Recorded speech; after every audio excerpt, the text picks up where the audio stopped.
Thank you for watching this video. And if you like this video, please leave it down in the comment section below. And I will make sure to post more videos like this. But please do like, subscribe, and share with your friends. Thank you.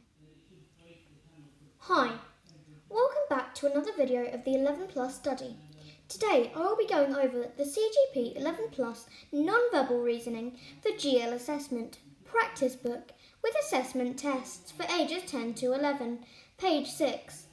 If you haven't watched my previous video, which is non-verbal reasoning, lesson 1, pages 2 to 5, I suggest doing so now. Because in this video we will be using some of the skills from last lesson. So without further ado, let's get started. Today's lesson will be all about shading and line types. Question 1. In the warm-up, ignoring rotation, how many arrows are hatched the same way as the left arrow? Now, in this question, you need to count how many shapes there are that are hatched the same way as the shape inside the box. Inside the box, there is an arrow that has hatches or stripes inside of it. To solve a question of this type, you need to imagine all of the arrows have been rotated to match the orientation of the arrow that is inside the box. Up on the screen is what you should be imagining in your head.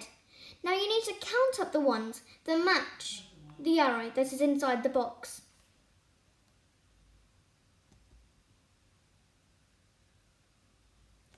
So, you can see that on the side, on the left hand side of the page, I have got the arrow that was inside the box, and then I've got what you should be imagining next to it, and then underneath it says use the process of elimination.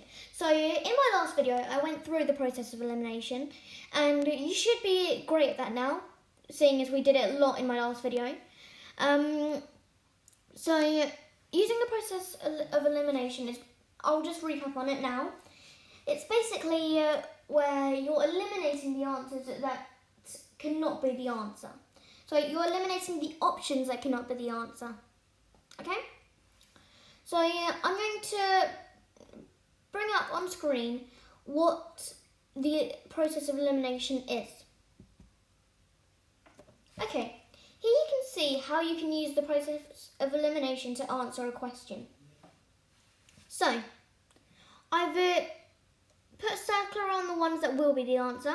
I've put a cross underneath the ones that won't be the answer. Okay? I'm going to get to that in a minute. Now, you can count up the ones that are circled because we know that they're going to be part of the answer. So you've got 3. And 3 is therefore the answer. Okay? You can see in the top right corner. And so now I'm going to go back to that. As you can see, putting crosses means that it cannot be the answer. Circling it or putting a tick next to it will be the answer. Okay? So there are a few ways that you can go about doing that. You could go ahead and try that for yourself with the practice questions I'm going to give you at the end. And yeah, that was question 1. So I'm going to go over to the next question. Question 2 in the warm-up. Question 2. How many of the shapes below have the same type of outline as the shape on the left? Please pause the video here and have a go at the question on a separate piece of paper. I would also like you to make some notes while I go along. It would be a good idea to go back to the start and take notes of what I've just been telling you, if you would like to. Okay? So, I would like you to have a go at this question, please, and I'll put the answers up in a minute. I'll put the answers up now. Now you can see that the answer is 4, and the reason for the answer being 4 is basically like question 1, where you have to eliminate it. So you need to count up the ones that won't be, or you have to count up the options that will be, and maybe circle them or put a tick next to it, and the ones that won't be, you have to put a cross next to it, or maybe a cross over it or something like that. Okay?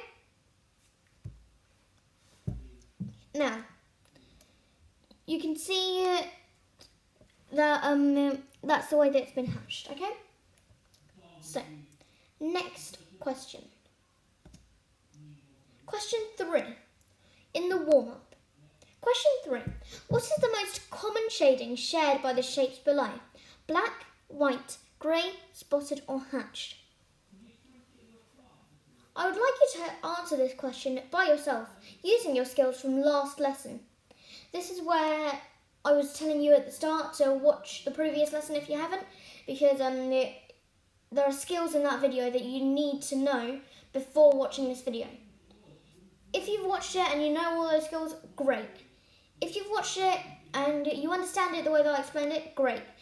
If you watched it and you don't understand how I explained it, I want you to leave a comment in the comment section below, and I'll get back to you with another video explaining what I was trying to explain in that video. Okay? So, I would like you to answer this question yourself, please. Pause the video here and have a go at it. I am putting the answers up now. Okay, so this is question 3, warm-up answers. So the most common shading in this diagram is grey. So therefore, the answer is grey, as you can see in the top right corner and on the line in the question. Okay? So now, I've got some practice questions I want you to have a go at by yourself. Okay? Yes, that was what I was saying when I said it, to have a go at the practice questions. But before that, I would like to show you the example for those questions. So in the book of the CGP practice book of non-verbal reasoning, I'm not going to go through the whole name, but in that book, they have example questions, and they show you what you have to do in order to solve the question. So I'm just going to go ahead and show you the example question and explained. So here's the example question, and this bit of the page is called Find the Figure Like the First 3. Now, let's read what it says in the box. Find the figure on the right that is most like the 3 figures on the left. So can you see the 3 figures behind the line? Yeah, imagine it's a road and it's going from the first square all the way over to the end where the hexagon is. Yep. Okay. So imagine that's the road, and there's a line there. So before the line, we've got the 3 shapes, and then after the line, we've got the 5 option shapes. Okay. Now, option shapes and question shapes are different things. Okay. They may sound like they're the same thing, but they're different things. Now, question shapes are the shapes that are in the question. So like the first 3. They're question shapes because they're the shapes that are in the question. Well, I know that the 5 ones after the line, they are question shapes, but because they are in the question, but they're the option shapes. So the answer option shapes, if you want to be specific. Now, answer option shapes are just it's a very fancy name for the options that you need to pick, okay? And these shapes are like, they're a bit like the writing, if you think about it. So find the figure on the right that is most like the first 3 figures on the left. So, they're basically like the words, aren't they? they're showing what the words mean, but in a diagram. So away from that answer, I'm going to show you how we can go about doing this. I know that you can see that the answer is D, and the explanation says that 3/4 of the shade must be shaded black. Well, sometimes you might not be able to understand that, so I'm going to go through what it means. So, here you can see the first 3 shapes, I've split them into quarters, and then on B, C, D and E, I've split them into quarters too. Now A is in 4/5. Now, I wasn't able to get that into quarters because, well, I just couldn't find how to do it. Now, if you know how to do it, that's great. You can do that in the exam, okay? It's up to you. But I'm going to explain it to you my way. Now, ignoring A, because I've done that as 4/5, not as 4/4. Okay, so if you have a look at the question shapes, they're the 3 figures on the left, as I told you. I've split them up into quarters, and 3/4 on all of them. They have 3/4 that are in black. Okay. Now, in the question, no, not the question shape. Sorry, the option answer shapes.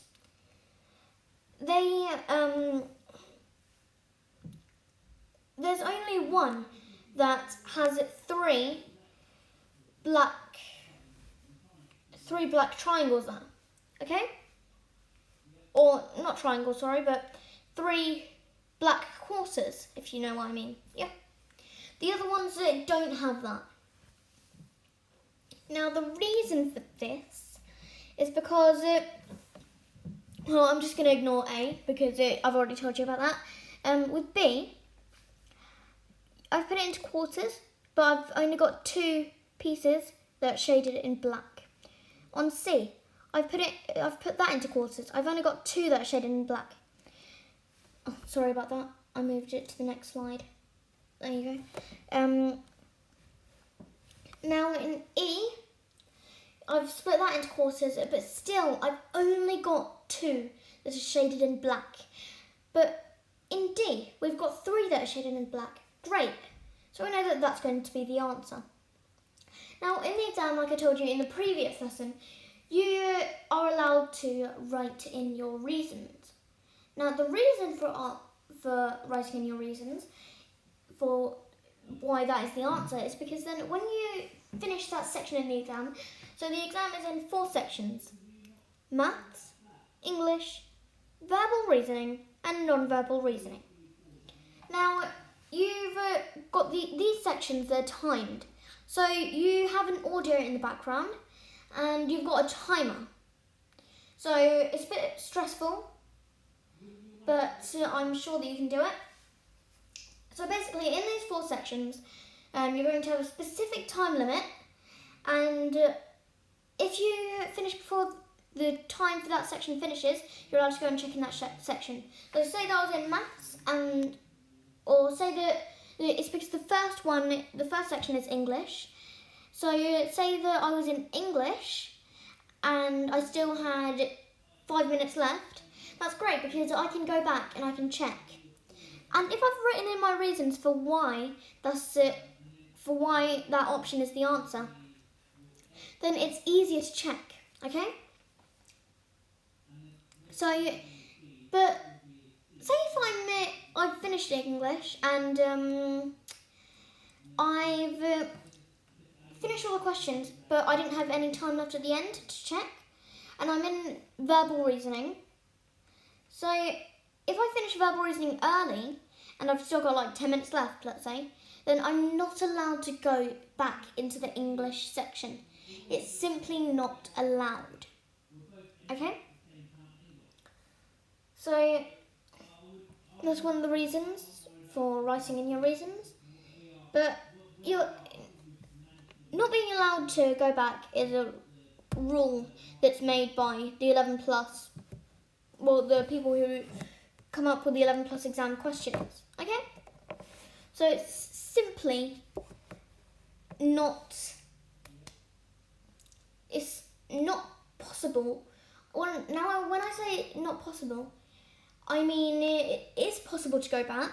Like, technically it's possible to go back, but they wouldn't let you, okay?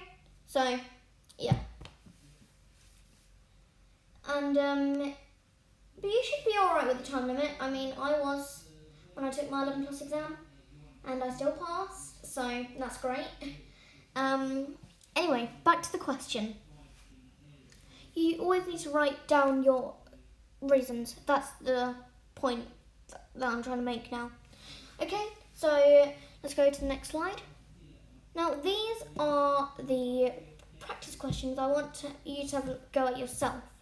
After me going through that example question. Okay?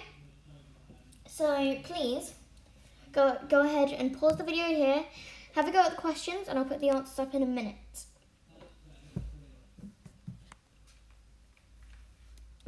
Putting the answers up now. Okay, as you can see, I've got the answers up there. And yeah, I've just got the answers up there. So for question 4, it's D, and for question 5, it's C. Okay?